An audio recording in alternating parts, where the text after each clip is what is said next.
नमस्कार बच्चों।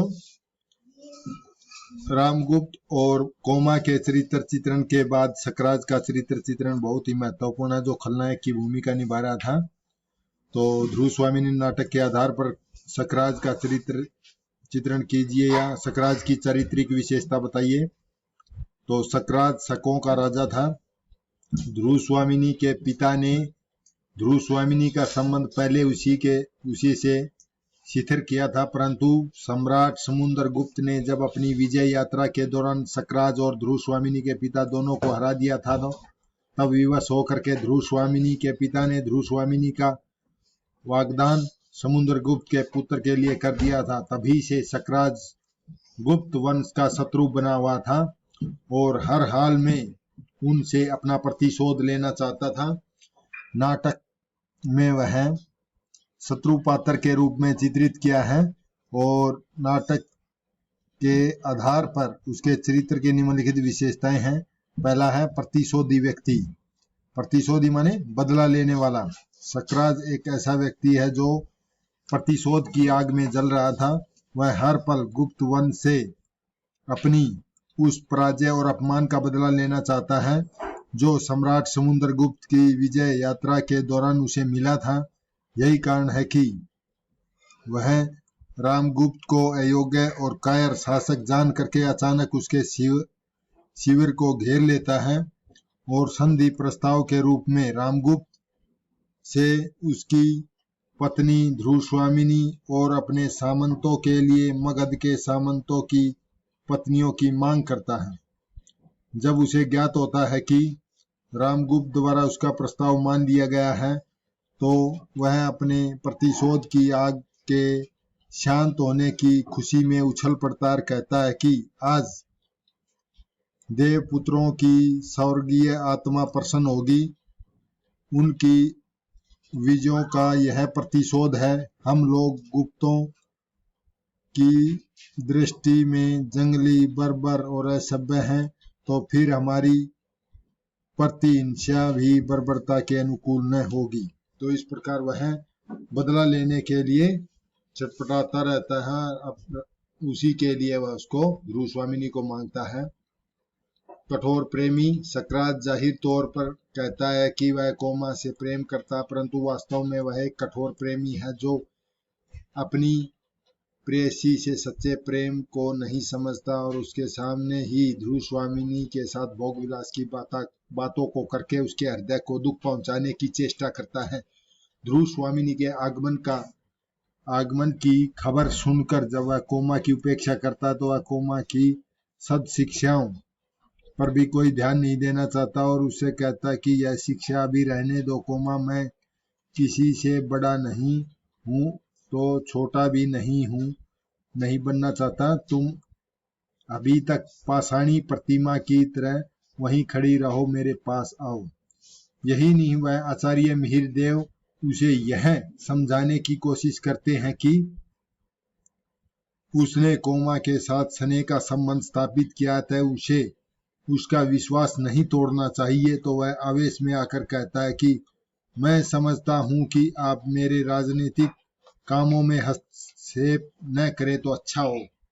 अगला है विरोधी चरित्र। सकराज का चरित्र विरोधी है। वह एक तरफ तो वह पुरुषार्थ की हिमायत करते हुए कहता है कि सौभाग्य और दुर्भाग्य मनुष्य की दुर्बलता के नाम है।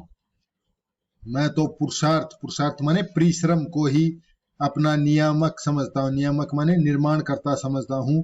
पुरुषार्थ ही सौभाग्य को खींच लाता है।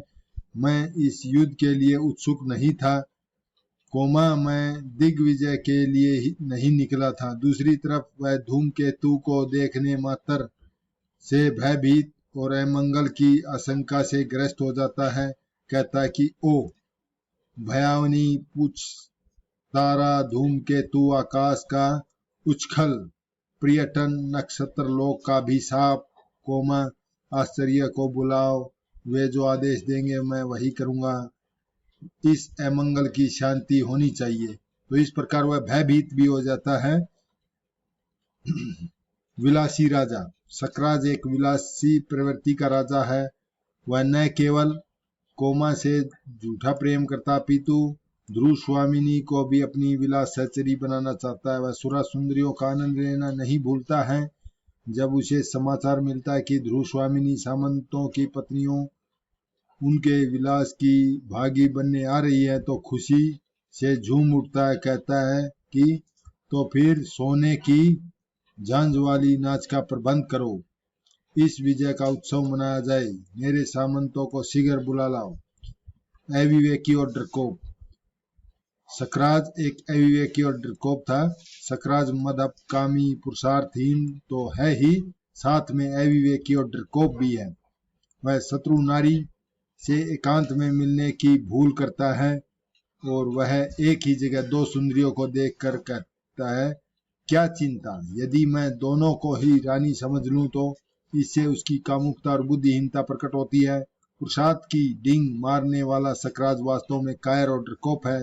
वह ध्रुव स्वामिनी और चंद्रगुप्त के झगड़े के अभिनय से ही डर कर कहता है क्या है यह क्या है?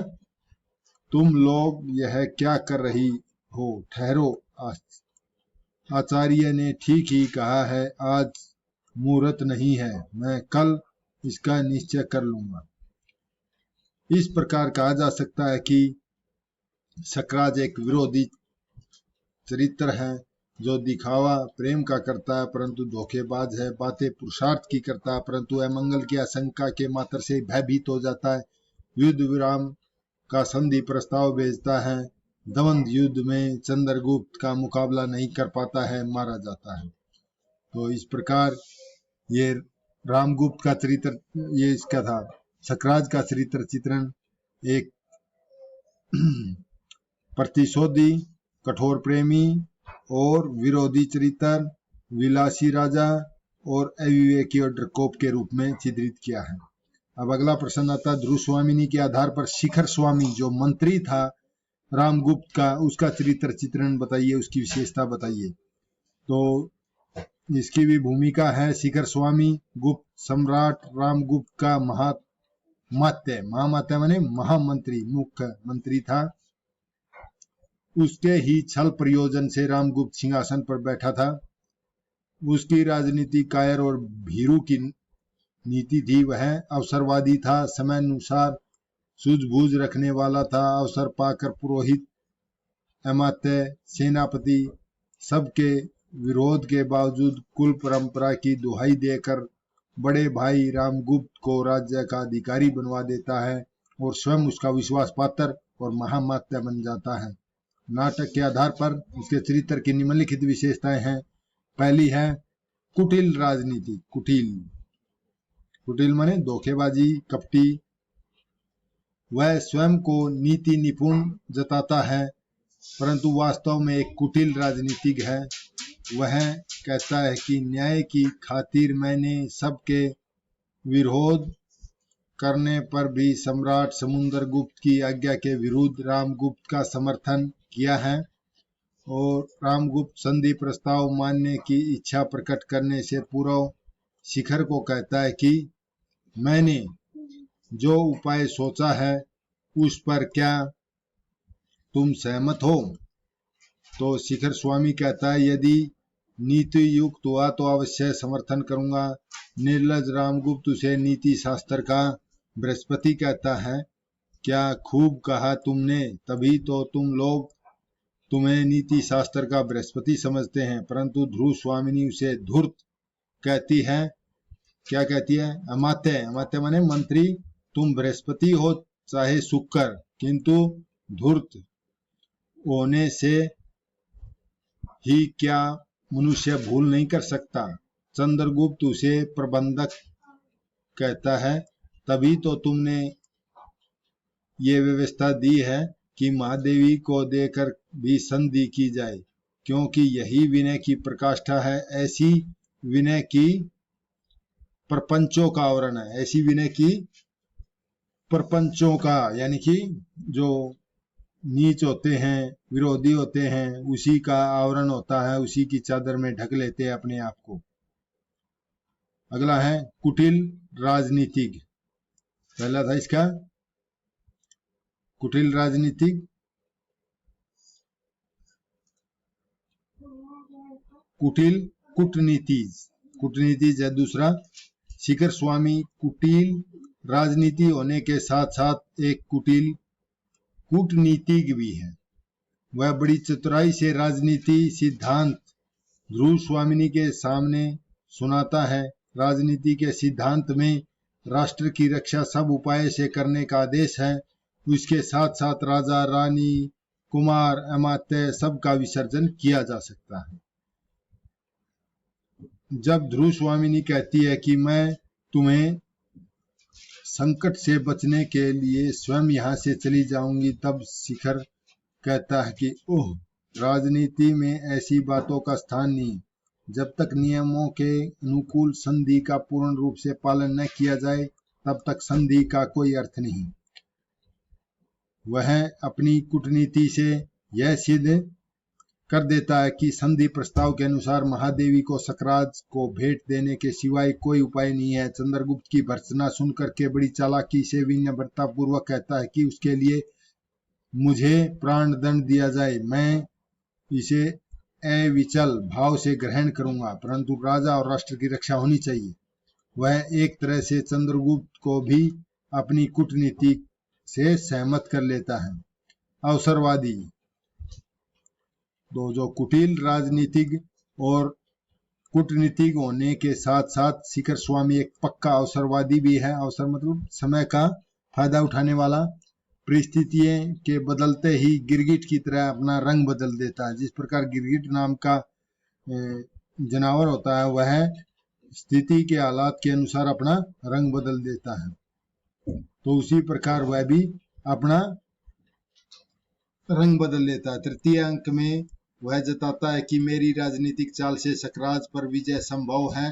बड़ी चतुराई से चंद्रगुप्त और ध्रुव स्वामिनी के विरोध को शांत करना चाहता है, पर जब देखता है कि स्थिति बदल गई है, तो वह कहता है इस कलह को मिटाने के लिए हम लोगों को परिषद का निर्णय माननीय होना चाहिए। मुझे आपके अधिपत्य से कोई विरोध नहीं है, किंतु सब काम विधान के अनुकूल होना चाहिए। सब कुल वृद्धों और सामंतों को बुलाकर उनका निर्णय लेता है। अंत में परिषद के निर्णय के आधार पर रामगुप्त का साथ छोड़ देता है। इस प्रकार कहा जा सकता है कि शिखर स्वामी एक ऐसा चरित्र है जो कुटिल राजनीतिक भी है, कुटिल कूटनीतिक तो है ही, अवसर पड़ने पर अपना स्वार्थ के अनुसार अपना पाला बदलने में भी माहिर एक अवसरवादी चरित्र है। तो इस प्रकार ये इसके बड़े प्रश्न थे, ये खत्म हो गए हैं। अब छोटे लघु प्रश्न आएंगे। तो इसमें जैसे ध्रुव स्वामिनी नाटक के आधार पर गुप्तकालीन राजनीतिक स्थितियों का वर्णन करें। तो राजनीतिक स्थिति क्या थी? ध्रुव स्वामिनी नाटक के आधार पर गुप्तकालीन राजनीति छल छंद का पुट आ गया था, छल कपट की थी। चंद्रगुप्त और सामंत कुमार स्त्री वेश में सक्सीवर जाते ही मदिरा मत्सकों पर टूट पड़ते हैं, और शिखर स्वामी छल से ही सम्राट समुद्रगुप्त की इच्छा के विपरीत चंद्रगुप्त के स्थान पर रामगुप्त का पक्ष ग्रहण करता है और रामगुप्त को राजगद्दी पर बिठा देता है। इस प्रकार छल कपट था। राजनीति का एक विस्तृत रूप यह भी था कि विजयी राजा को अपनी कन्या का उपहार दे करके संतुष्ट करता है। ध्रुव स्वामिनी इसी राजनीति का शिकार थी। संधि शर्तों में भी नारी को उपहार स्वरूप देने की दूषित राजनीतिक प्रथा थी। सकराज अपने संधि प्रस्ताव से अपने लिए ध्रुव स्वामिनी और अपने सामंतों के लिए अन्य सामंतों की पत्नियां मांगता है। रामगुप्त को चंद्रगुप्त और ध्रुव स्वामिनी पर संदेह हो जाता है। वह दोनों से छुटकारा पाने के अवसर में समझकर उन्हें सकराज को शिविर में भेज देता है।